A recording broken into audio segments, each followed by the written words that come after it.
Today's episode of the Star Local Media High School Sports Podcast is brought to you by Texan Senior Residential Care Homes, ATD Painting, and Performance Food Group. Texan Senior Residential Care Homes, senior care at its best with a family atmosphere. Obviously, if all seniors had the option, they would be living at home, but sometimes that isn't always possible. Well, guess what? That is where Texan Senior Residential Care Homes comes into the picture. Texan specializes in making its facilities as close to a home living experience as possible. I'm talking full living room, kitchen, dining room, cable TV, music, games, fireplace, you name it. Texan Senior Residential Care Homes has it. They've even got home cooked meals by experts. It's an extra throw-in. Not only that, there are no move-in fees, no visitation restrictions, so your loved ones are free to stop by and visit anytime they please. Texan Senior Residential Care Homes are located at I-635 in Marsh Lane in Dallas, right near Carrollton. For more info, you can call 469-400-7650. Texan Senior Residential Care Homes. And now, let's podcast. Welcome to another episode of the Star Local Media High School Sports Podcast. My name is Matt Welch. I'm the sports editor with Star Local Media, and I am being joined by Taylor Ragland, who does sports for the Plano Star-Courier, Allen American, and Lake City Sun, as well as Devin Hassan, sports editor for the Mesquite News and the Rowlett Lakeshore Times. Gentlemen, week 3 of the high school football season is upon us. Kicks off tomorrow night, so let's take a look at some of the marquee games that are on the docket in our coverage area. As has been the case these last couple weeks, we're going to center the first part on what was voted by the readers as our game of the week, and then we're going to quick hit some of the other marquee matchups on the back end of the podcast. First off, thank you to everybody who voted in this week's Game of the Week poll. A very, very contentious poll. A lot of social media support. You even had some like Allen and Plano fans going back and forth with each other. Of course, that's nothing new. But in the end, the Game of the Week with just over 50% of the vote. We really haven't had one of these just go down to the wire yet. It's always been one game that just surges ahead of the pack. I think they chose right this week, too. This is a quality game, for sure. Yeah, we had some quality selections, too. Your Game of the Week, though, Friday, 7 p.m. out at Williams Stadium in Garland. Plano East versus Sachse. Should be a fun one between the Panthers and the Mustangs. Two teams that, however, if you look at this matchup on paper simply by win-loss records, it might not immediately jump off the page. But make no mistake, this is Sachse is not they are not your average 0-2 team. Plano East carrying a 2-0 record into this one. This is a fascinating game for a number of reasons. I think very much kind of a litmus test game for Plano East after a pair of convincing wins over LD Bell and Lake Highlands. Obviously, Taylor, you've been on the Plano East beat this season. Devin, you're doing your thing with Sachse. Taylor, you actually got to see both of these teams back to back on Saturday. Yep. They both took place at the Cotton Bowl last Saturday at the Cotton Bowl Prep Showcase. What were your kind of impressions just on that kind of that day as a whole? Getting your first look at Sachse and just Plano East, and just what were your initial impressions coming into this matchup? Well, I guess the first thing about Friday is exactly what you said. This is not a typical 2-0 versus 0-2 because I think Sachse is a really, really strong 0-2, and Plano East not a week 2-0. There is no such thing as a week 2-0. I mean, wins are wins, but LD Bell and Lake Highlands were certainly games that Plano East was favored in and should have won, and they took care of business. Yeah. So the records, not to use the most egregious cliche ever, but just throw them out because I think this game is a lot closer than it may appear just by that. As far as East on Saturday at the Cotton Bowl, I actually thought Lake Highlands might be a little more competitive than it was against Plano East. I think the Plano East offense, they came out and scored, I believe, 22 points in the first quarter alone, and it was just never really close from there. It was 36-0, which is not close, but it was even more lopsided than that, I think, because Plano East kind of started running the ball a little bit. They don't get too far away from what they do, no matter what the score is, which is pretty interesting because they're a team that really likes to balance the run and the pass, and they never really stray too far from that. They're definitely not a team that's going to get up 21-0, 28-0, and then just hand the ball off every single play. That's not who they are. So kind of a little bit of that. Defense looked good again. Obviously pitching the shutout in a rain-shortened game. Secondary looks really good. You were on the field and were telling me about a couple Tyler Owens hits that resonated a little bit there in the Cotton Bowl. So I mean, Plano East kind of did what we expected, through the first 2 weeks. They took care of opponents that they should have, and their offense, especially their passing game, looks prolific. I think they can throw on pretty much anybody, and it comes down to how teams handle the running game, because Plano East really likes to set up that passing game off the running game, off the play action. which is, transitioning to Sachse, something that the Mustangs might be able to do, because I think Sachse has a really, really impressive defensive unit as a whole, but also a really good defensive front. So if that front, if they can get in the box and stop the run, then it becomes, about the Plano East passing game, perhaps even more. But at the same time, that's, you put the ball in Brandon Mallory's hands throwing to Jalen Anderson or Braylon Henderson, sometimes that's just good enough anyway. But looking at Sachse, 0-2 like we mentioned, but a really, really strong 0-2, definitely one of the best 0-2s in the area, I guess, if you want to say that. A heartbreaker loss to Coppell on a field goal, 57-yarder. I mean, you can't, there's no way you can plan for something like that, and there's no way you can necessarily count that as a strike against Sachse. I mean, that's just, divine intervention almost for that kicker for Coppell that missed the field goal or the extra point last season and had his redemption story. So definitely not a mark against the Mustangs there. And then they took on U.S. Trinity at the Cotton Bowl, another program that they played tight. It was 20-14.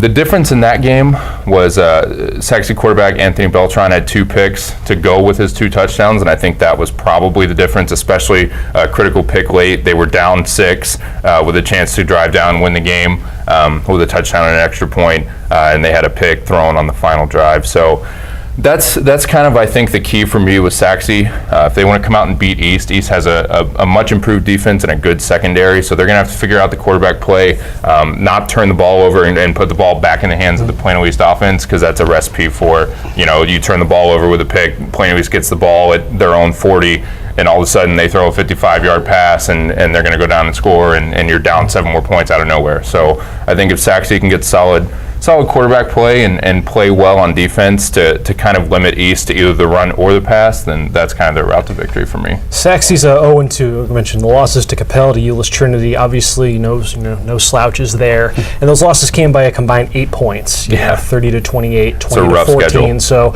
I mean, they're showing that they can hang with the area's elite. I mean, that's big for them considering what they graduated from last season. Now the thing is these are games that they've been in the fourth quarter. It's being able to get over that hump and make those plays late, because a lot of these games have come down to the wire. It wasn't like they were down big and had to rally, Nope. I mean, they hung tough with, they started out great against Trinity. I mean, you're down there in the field and they really, they were taking it to them. They were blowing them off the line of scrimmage. And against Trinity early. They could easily be 2-0. Yeah. Well, and I think it's interesting too, because it's 2 separate approaches to the non-district schedule. I think Sachse has lined up, we're going to go play the best teams in the area and gear up for district that way, while East has played programs that have been competitive in the past, but games that they were favored in and should win, especially the first 2 weeks. And now we're trying to gear up with one, kind of litmus test, like you said, heading into district instead of all 3 being that way. So, Devin, what has just been your kind of general read on what you've seen out of Sachse and just how the Mustangs have, it's been like I said, it's an 0-2 start, but really not, not so much, because this is a team that you said could very well be 2-0 if a couple things bounce their way. Well, first off, some numbers, because I like numbers. Absolutely. Who doesn't like numbers? Sachse had won 12 straight non-district games. Their last loss back in 2014 against Plano West, the Soso Jamabo 469 yards touchdown game. That was that game. It was 63-49. A top 10 all-timer, I believe. Yes. And outside of that, in their last 25 non-district games, they were 24-1.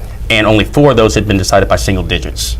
They've never started 0-2. Not only have they never started 0-2, they've never lost 2 non-district games in a season. So even back when they were going 2-8, 3-7, they were winning early in the season. Now, a lot of that is due to scheduling, but this year they stepped it up considerably with 2 of the area's elite. Obviously had a chance to win both, and rather than cruise in a district at 3-0 with 3 or 4 51-0, 54-0 victories, I think they learned a lot more about themselves, measuring themselves up against Coppell and against U.S. Trinity, and that's going to pay far greater dividends down the road. Yeah. That being said, I think they're still, if you look at their numbers, they're not terrible. Anthony Beltran and to a lesser extent Xavier Foreman, who's only hit 3 passes, they're completing 63% of their passes for about 11 yards per clip per completion. That's not bad. Their running back stable, Miles Nash, KJ Williams, Sean Coleman, they've used several different guys. They're averaging 4.1 yards a carry.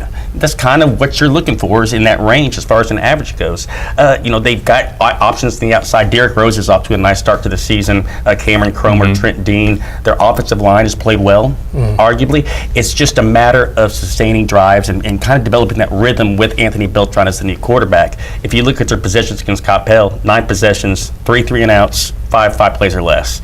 Trinity, 11 possessions, 4 3-and-outs, 7 5 plays or less. Yeah. Now they're used to 3 and 4 and 5 play drives, but they're used to scoring so quickly. They end somewhere other than the 40-yard line. Yeah, and so they've hurt themselves. They've had 18 penalties through the first 2 games, and that stalled some drives. But that's really where you're kind of looking. The last 3 years, they had Jalen Maiden at quarterback. And when you're facing a 3rd and 1, or if you're facing a 3rd and 8, he was a guy that if a play broke down, he could pick it up with his legs, improvise, and move the chains. They're still looking for, without him, they don't have a player with that same ability to do that. So, they're just trying to develop that identity and kind of develop just some rhythm because the tools are there. They've got a lot of talent on the side of the ball.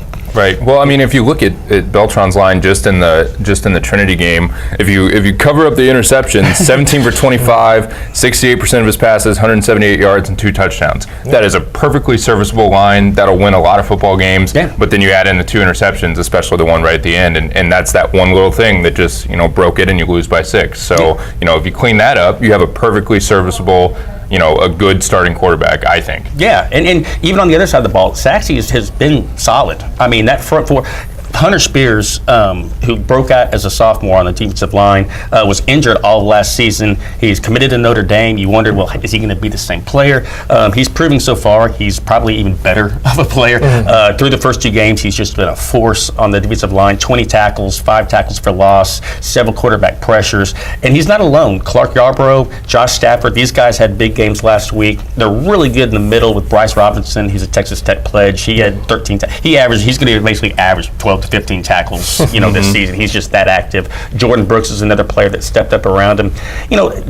Trinity thrashed a good Waco Midway team in that first week, 37-7. They rolled up 295 yards on the ground.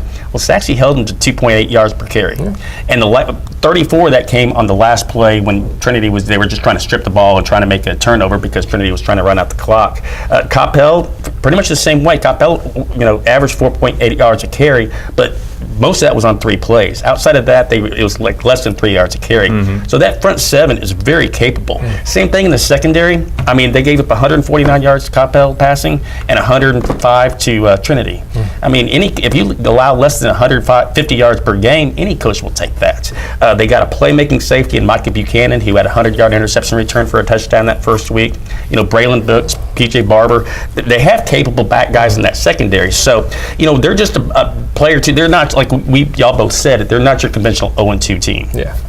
So what let's just look at this matchup specifically. I mean, just what about this matchup on Friday to each of y'all? What part about this matchup jumps off the page most? What part are you looking forward to most in Sachse v. Plano East? I think for me, it's the duality of the Plano East offense. I think the fact that the Panthers feel like they can come out and prey on whatever the defense is doing to try to stop the other thing, if that makes sense. I know it's a lot of words talking in circles, but if you load the box and you're going to try to stop the run game and work from there, then Plano East is going to go outside and spread you out and be up tempo and work from the passing game. If you double up Jalen Anderson and you're focused on the receivers and go outside, then they're going to run up the middle, or they're going to take advantage of what they can get on the ground until you bring guys back in and keep you honest, and then they're going to throw the football again. So I think that kind of multitude is important for them to be successful. And by the same token, it's important for the Sachse defense to come out and have success in both facets. I think if Sachse leans on their defensive front and says, okay, we're going to stop the run, but gets a little blind to things other than that, then all of a sudden Josh Allison is going 70 yards down the field before you realize it, and you're not getting anywhere. So I think that probably the key to East winning or Sachse winning is whether or not Plano East can be as multiple and be as varied as they have been through the first 2 weeks. Because it is fair to say that on paper this is a much different kind of passing offense than what either Coppell or Trinity can bring. Obviously with Trinity, I think 14 times that's pretty high for Trinity. Passing wise, kind of 104 yards passing. And Coppell in their opener, I mean, they were breaking in a brand new starting quarterback plus their top receiver. Was their first game without him, as he's now off just going strictly baseball. So while they've on the one hand they've only allowed 126.5 passing yards per game, they have allowed a completion percentage of 74.5. So they're at least limiting the big play in that aspect. But that's where Plano East that's the difference with these previous 2 opponents in Plano East is they have 3-4 guys that can all punish you if you're not disciplined enough. Devin, what about this matchup just jumps out to you, and what are you looking forward to most? I want to see if the Sachse offense can find its stride. stride. This team is used to averaging around 50 points. They've done it for years. The 14 they scored last week was the previous low before that. They scored 7 against Colleen Shoemaker in the playoffs back in 2015. If you remember, anybody saw that Shoemaker team, they had 6-7 D1 guys. I mean, they were a force. If they had any offense that year, they probably would have contended for the state championship. Beyond that, you have to go back to 2010. When they scored 7 points against Garland. And 2010 is back when Sachse was still trying to make the playoffs for the first time. So, I mean, they're not, even when they lose, they go down swinging. So, I'm just really curious to see if, we talked about the rhythm, but the other thing is the big play. And they've had, in the first 2 weeks, they've had 7 plays of 20 yards or longer. They're used to 7 plays in a single game, 20 yards or longer. Their longest run of the year is 25 yards. Longest pass they did. Anthony Beltran did hit Derek Rose on a 50-yard touchdown pass last week. But there's too many playmakers both in the running back position and at wide receiver where they're capable of more. And I think that's what they're going to be preaching. To stretch the field. Obviously, once they do that, the consistency of just moving the chains and putting together drives will come. So I think that's my big thing is to see how they try to open up the field and really take advantage of that team speed that everybody when they see Sachse says, "Wow, those guys can fly." I think they have to have some success in the backfield too, because they ran KJ Williams and Sean Coleman last week at the Cotton Bowl, and both looked fine. It's not like they looked bad, but they didn't combine for 100 yards. I think Coleman had 37 and Williams had 43. So for when you're facing a team like Plano East that has a good secondary and a Tyler Owens in the secondary, you can't have 2 running backs. Even if you're going to split time, you can't have them each going for less than 50 yards. You have to find a way to kind of chug on the ground a little bit and keep them honest and not just say, okay, we can sit back on Beltran and make him try to beat us with Tyler Owens back here and we'll figure it out that way, because I don't think they can run the ball as efficiently as they hope they can. So I think that's kind of a big key too. If they can, even if they're going to go split backfield, that's not the issue. I think it's getting one or both of them to have a little bit more success and bust some longer runs and keep Plano East honest. So, where do we lean as far as a winner for this game? Give me your picks, gentlemen.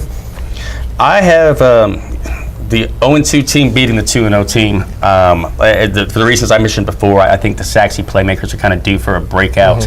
I do think they've played tougher competition. I think Coppell and Euless Trinity. Now, 8 weeks from now, we'd be talking about Plano East and Allen going for an undefeated showdown. Who knows? I doubt it, but we might. But I think you look at it, it's really hard to judge Plano East because they took on the LD Bell team and handled them, but the LD Bell team went 1-9 last year. They were impressive on paper against Lake Highlands.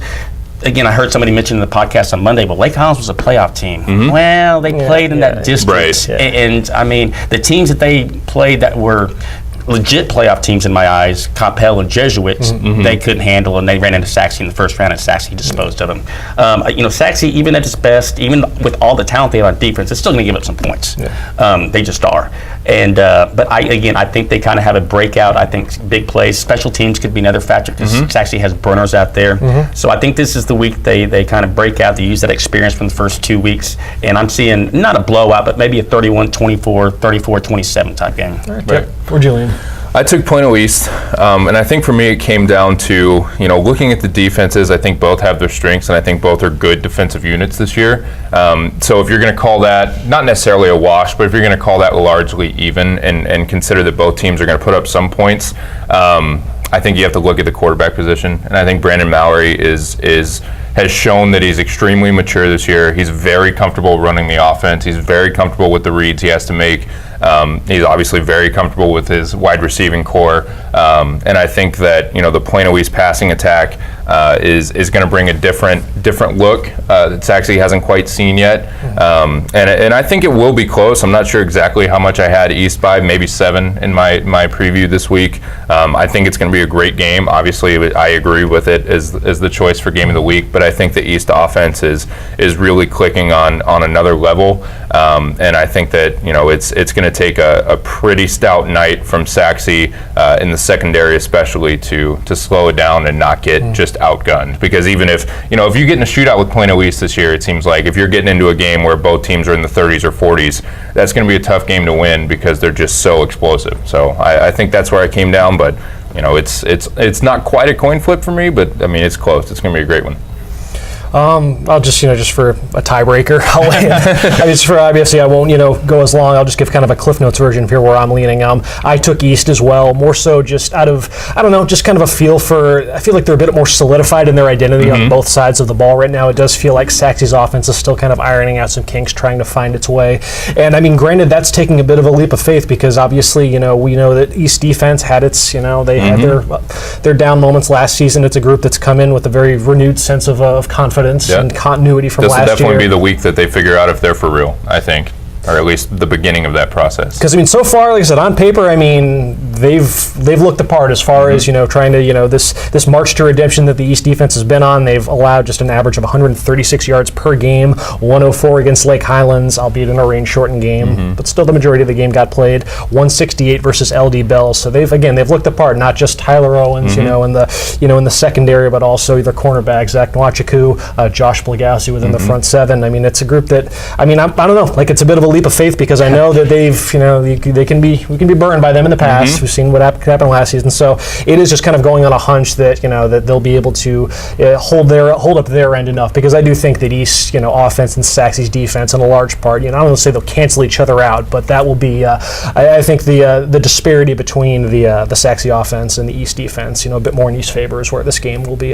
decided. So yeah, I'm kind of in the same neighborhood as y'all. I mean, I'll be covering this game, so I foresee a game that's probably decided by 4 to 7 points. I think it'd be a very competitive one, and that's a look at our game of the week. Obviously, though, that's just our standpoint. What about one of the star players for one of these two teams? What do they have to weigh in on this one? Well, Taylor, you swung by Plano East yesterday to chat with their star quarterback Brandon Mallory on East 2-0 start on the big game on Friday against Sachse, and we will see what Brandon had to say after a word from this sponsor.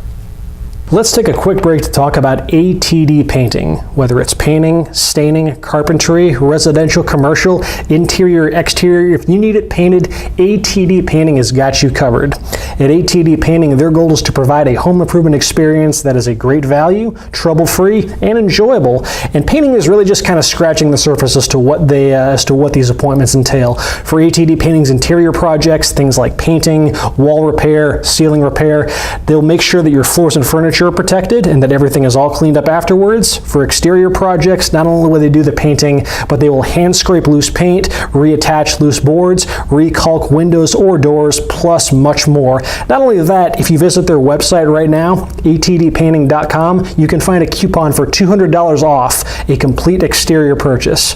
Once again, ATD Painting. They've got 4 locations in the Metroplex, including in Plano and Louisville. For more information, call 972-694-8888 or visit atdpainting.com. That is ATD Painting. Check it out to see just how affordable professional painting can be. And now, let's get back to the podcast. How's it going, everybody? This is Taylor Ragland with the Plano Star-Courier. I am out here at Plano East today with Plano East senior quarterback Brandon Mallory. Brandon, obviously you guys starting 2-0 with wins over Hearst, LD Bell, and over Lake Highlands out of the Cotton Bowl last weekend, thanks in no small part to the offense and the passing game specifically. So how are you guys feeling being 2-0, and what have you liked so far? Well, first I want to thank my linemen. I don't think they get enough credit for the job they do. They're doing a great job these past 2 games, and I think they're going to do a great job going forward. I'm excited that we started off the way we've started. Looking forward to the game this week against Sachse also. Yeah, that game looks to be our game of the week. You guys in Sachse, an 0-2 team in Sachse, but a pretty good 0-2 team, and you guys obviously 2-0, but should be a good matchup. What are you looking forward to as you guys take on the Mustangs? I'm looking forward to a great competitive game. I know they're going to be well coached and well prepared. We are too, so I think it's going to be a challenge and a battle. Speaking of the offense, obviously some pretty good experience on your end handling the offense and a pretty mature quarterback play so far this season, just being comfortable in the system. But how much does it help having the receivers that you have and the talent that you have out wide? Yeah, it's a great help. I can't thank them enough.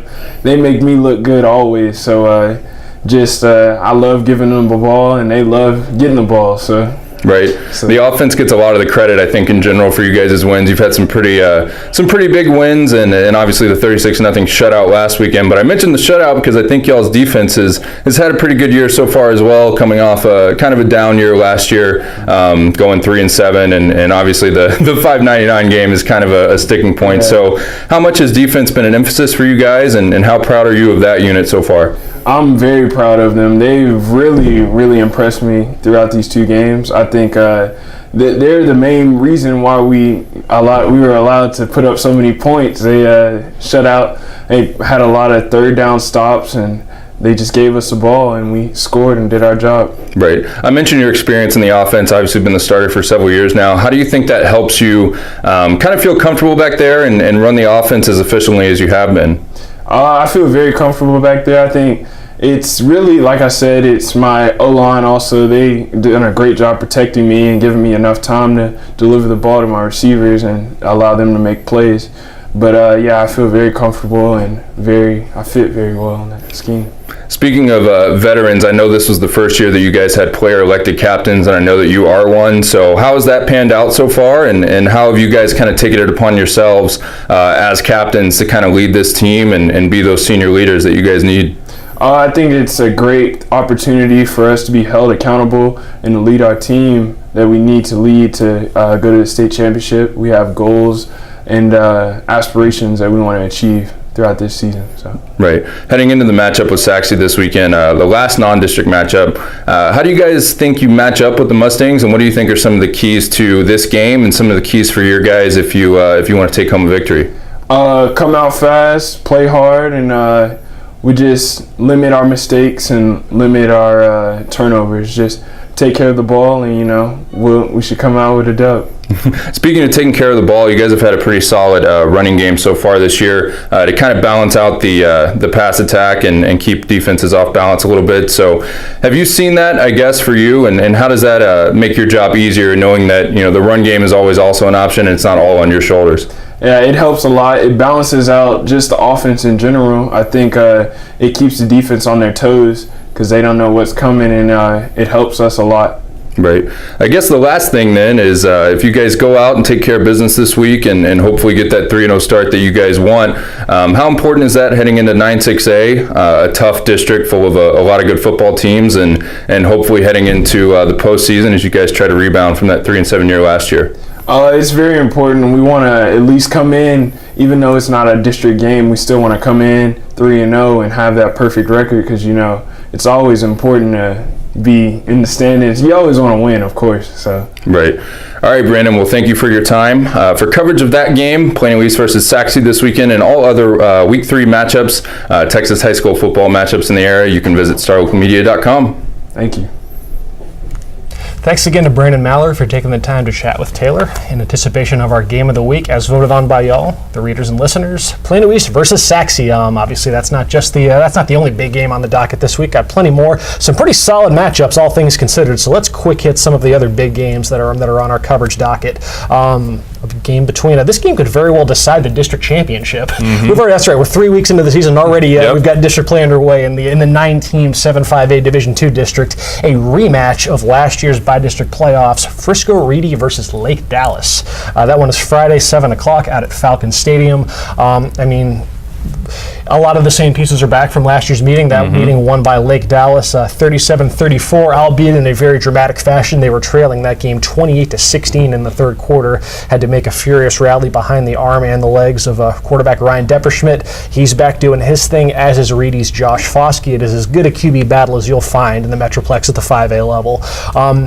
That being said, with as competitive as this game was last year, the picket line seems to kind of disagree and thinks that this is going to be a bit of I don't want to say a walkover, but I think that at least through 2 weeks, there really wasn't much debate here. It seems like Frisco Reedy is the kind of feels like they have an edge right now. It's a little bit of a surprise sweep in the picket line. This is one of those games that I thought would be at least maybe 4-2, if not a clean split. But I think that Reedy has just shown kind of an all-around success and a team that's good on a lot of different fronts through the first 2 weeks. Where Lake Dallas, I'm not going to say they haven't shown that, but Ryan Depperschmidt is unquestionably the thing that makes that team go.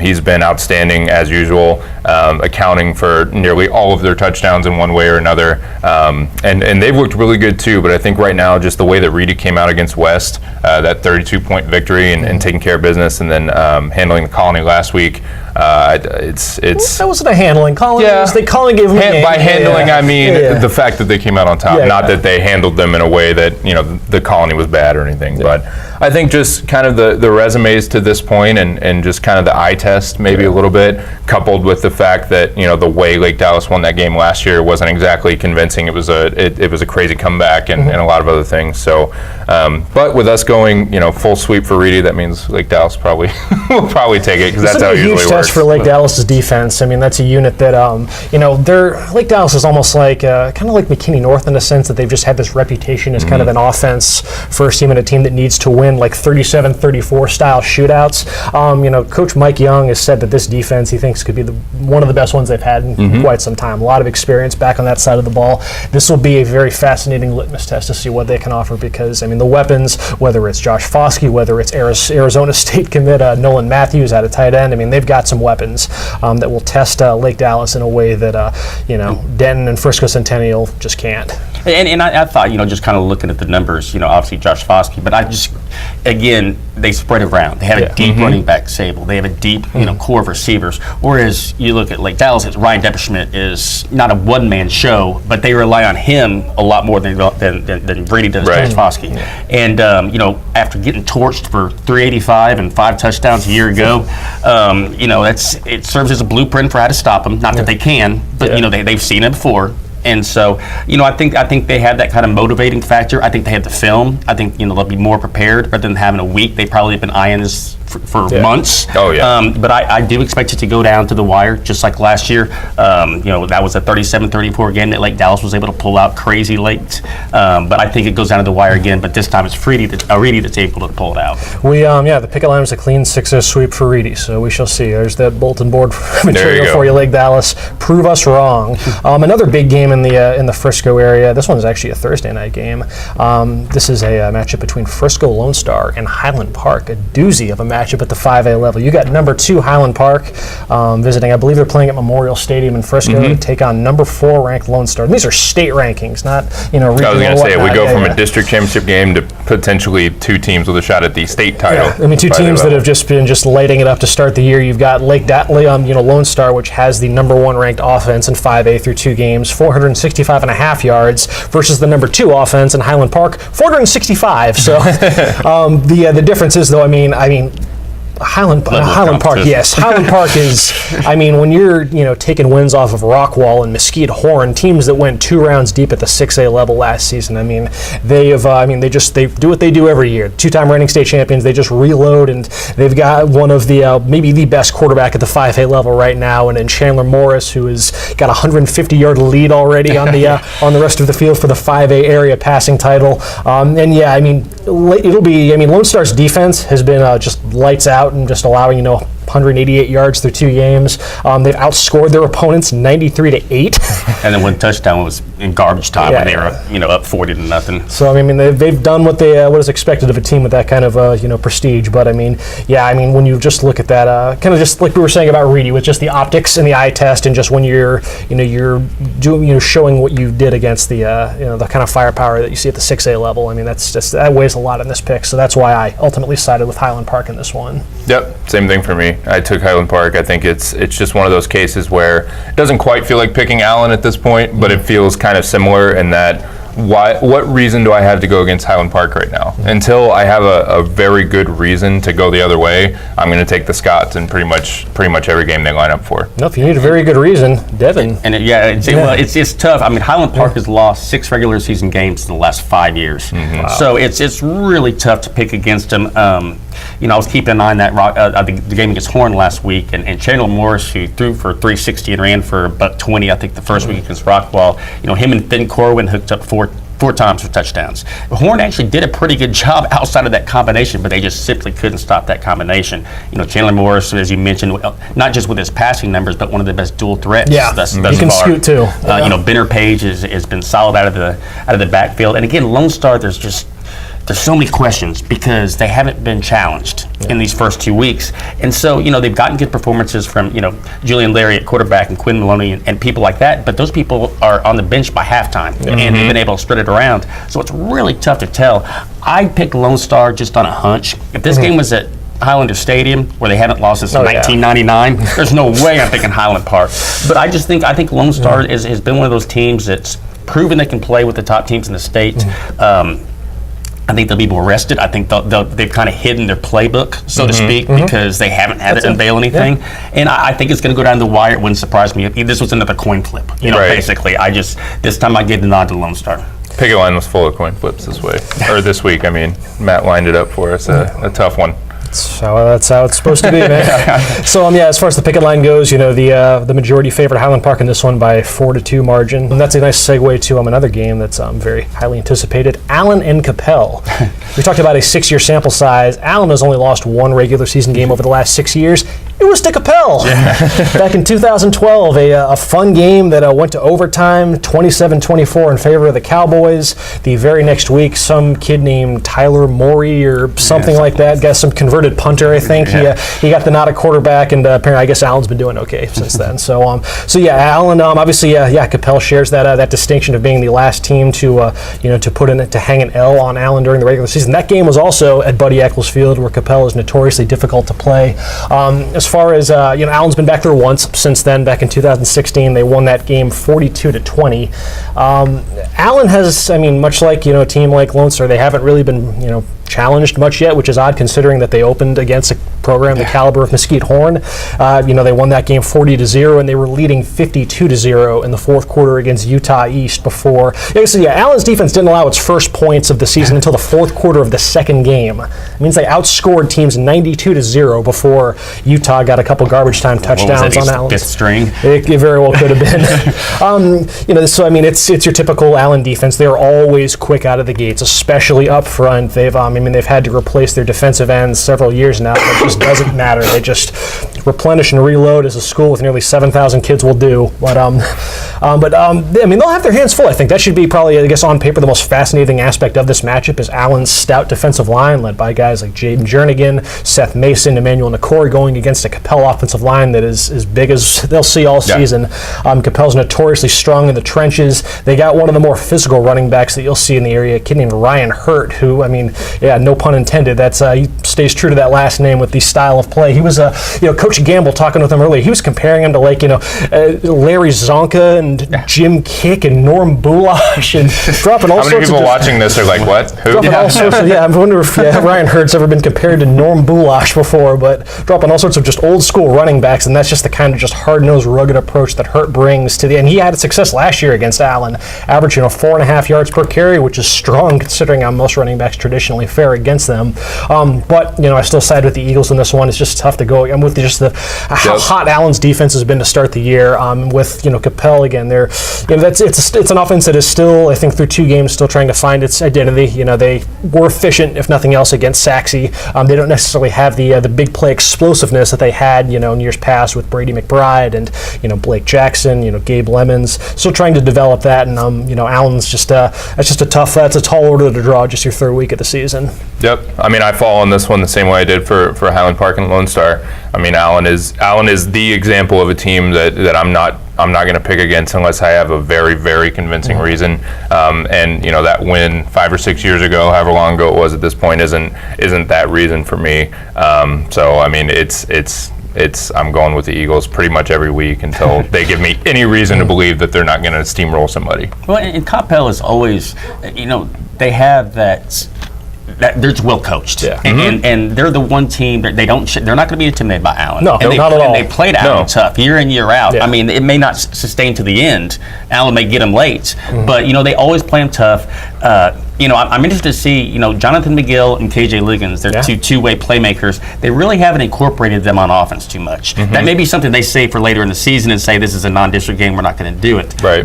Or do they try to throw a curveball and maybe incorporate them to the offense a little bit more to catch Allen off guard, because those are two athletes that, I know Allen has great athletes, but that are tough to match up with for any team. Yeah. That being said, even if they do, no, I'm the same way. You can't pick against a team that just doesn't lose in the regular season. So Yeah, Allen's my pick.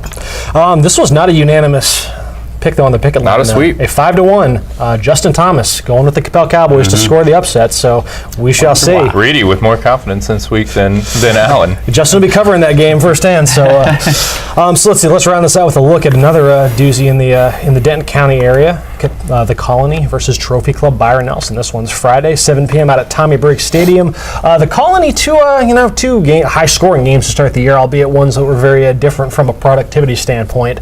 They were able to get the better of North Crowley in week 1, 62-49. Ran into that Frisco Reedy buzzsaw last week, 33-24. However, they did get a nice little Sports Center top 10 highlight with Keith Miller's one-handed touchdown catch. The most telling aspect of that game, though, was that the Colony, first and foremost what to expect out of the Colony, and that is the running attack and just that brute force ground and pound attack. Only 48 yards rushing against Reedy. Looking to right the ship there against a Byron Nelson team that is looking for its first win. They've had a run of tough luck against Arlington ISD. They drew Lamar in the first week. They lost that one 56-38. However, they did much better against Arlington High. 37-34 loss. An Arlington team that just ran roughshod on Jesuit in week 1. A team that we expect to be pretty decent in 9-6A.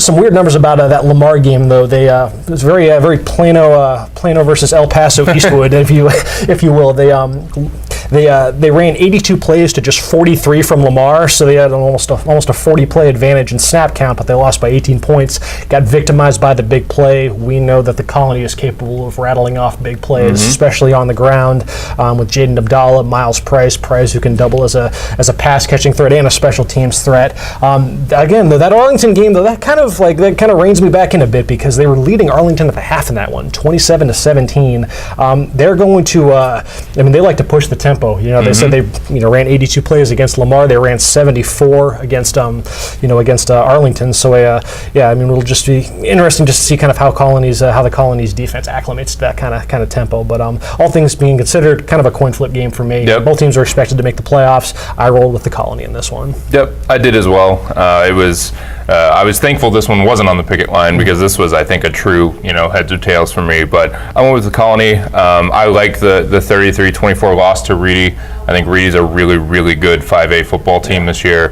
To lose by 9 to them is no mark on your record for sure. So not super confident about it. Don't know a whole lot about Byron Nelson. They look fine. Another probably stronger 0-2 than just the record itself, but I have the Colony edging them in a tight one. Yeah, Keith Miller got all the headlines last week, rightfully so. Yeah. But Miles Price has been impressive. He rushed for 100 and had 100 receiving yards in the opener. He had another 100-yard receiving day last week. You mentioned Jaden Abdullah. They got guys at the skill positions. The one alarming thing that I look at the Colony, even in that game against North Crowley, 62-49. They give up 684 yards. Yeah. And that's kind of, I understand the nature of games that are a shootout. If your offense is scoring so fast, your defense never has a chance to rest. Those things can get out of control. But that's a little bit alarming if I were them. As far as Byron Nelson, they have stayed close, but they've given up their share of points.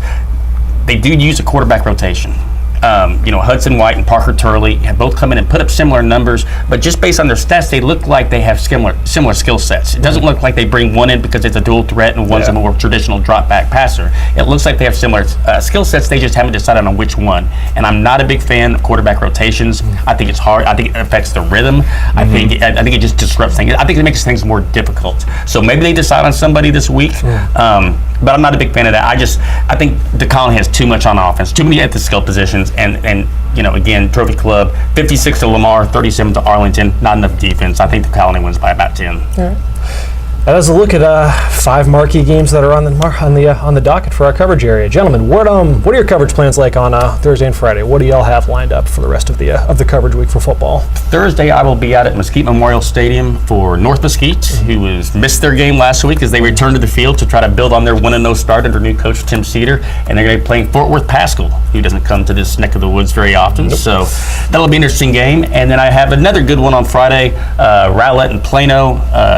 Two teams that have some familiarity over here in recent years. Yeah. They've played the last 2 years. They've traded wins, so that's going to be at Homer B. Johnson Stadium. So we'll see what Rowlett was another team that missed their opening week, and see what they can do against Plano, who won that last season 41-31. How about you, Taylor? Friday, I will be out at Clark Stadium in Plano, where West will host Mesquite.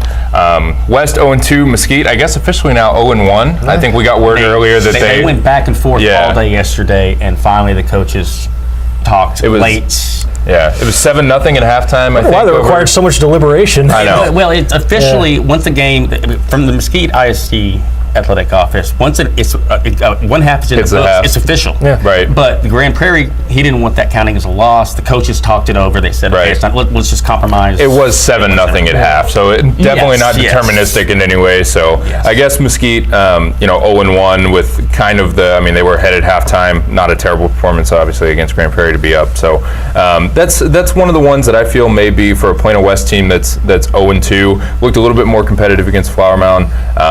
They're trying to get in the win column, and I think that one will be pretty competitive. So I'll be out there on Friday with coverage of that one. I'll be out at Williams Stadium for our aforementioned game of the week between Plano East and Sachse. Other games that we have on the coverage docket, Justin Thomas will have you out at Coppell for Allen versus Coppell. Brian Murphy will be covering 2 games. He'll be covering the 2 marquee Frisco ISD games. Thursday he'll be out at Memorial for Lone Star versus Highland Park, and then Friday he has Reedy and Lake Dallas. Kendrick Johnson will be out in McKinney ISD Stadium on Thursday to cover Boyd versus Louisville. So you can follow us along on Twitter. Gentlemen, what are your Twitter handles so they can follow you along for updates? At Devin Hassan, that's DEVIN HASSON. Mine is just at Taylor Raglan, Taylor spelled the normal way, and RAGLIN. You can follow me at MWelchSLM. We'll be live tweeting updates throughout our games. Afterwards, you go to our website, starlocalmedia.com, where we'll have our post-game stories, as well as video highlights, rapid reaction podcasts. Should be another fun week of high school football. It's still early, but still plenty to be decided. Some fun stuff on the docket this week. So go weather. Good, yes. Pro weather. I'm taking weather in the picket line to lose. So, that'll do it for this edition of the Star Local Media High School Sports Podcast. Folks, you enjoy the rest of your week. We will talk to y'all later. Thanks for checking out this edition of the Star Local Media High School Sports Podcast, brought to you by Performance Food Group. Performance Food Group delivers more than 150,000 food and related products to customers all across the country.